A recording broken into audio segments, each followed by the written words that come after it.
Hey, it's Mark Weiss. Let's talk about succession, as in leadership succession inside your medical group.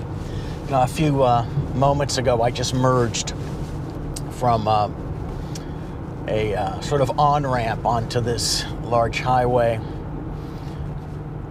which made me start thinking about bringing others onto or into leadership in your medical group so that things just don't stop, well, when one of your current leaders stops.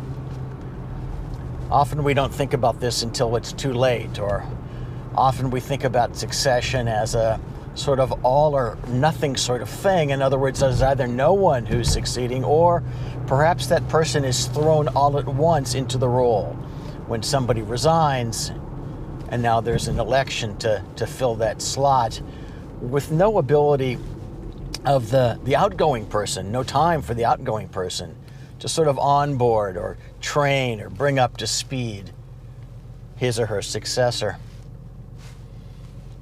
Think about working with younger members in your group to slowly introduce them to governance, leadership ideas, governance, leadership roles, and then prepare them.